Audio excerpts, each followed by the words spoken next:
કે આગામી સમયની અંદર આ રાજુ કરપડાની રણનીતિ શું હા ખબર હે?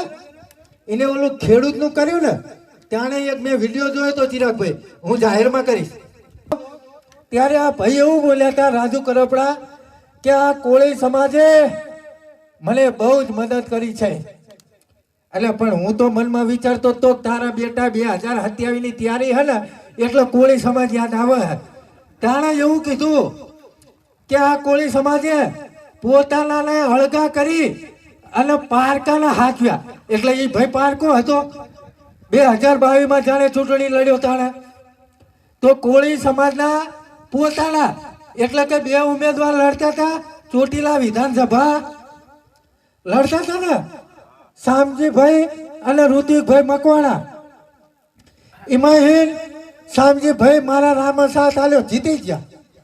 પછી ઋતિકભાઈ રહ્યા 3જા નંબર. એટલે આ કડપડાના અત્યારની હિંમત છે કે 2027 માં હું ટિકિટ લઈને આવું અને કોળી સમાજના આમ અત્યારે કોળી સમાજની વાય કરું ચિરાગભાઈ અને 2027 માં એની માને હું બાજી મારી લઉં અને ધારાસભ્ય બની જાઉં. કોળી જે થવું હોય થાય. જેમ હળદરની ઘટના બની એવી ને એવી અહીં બનાવશે.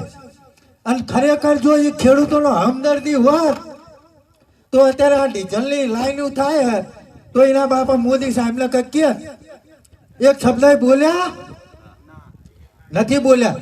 માત્ર ને માત્ર રાજકીય રીતે કોળી સમાજનો ઉપયોગ થાય એટલે થતો.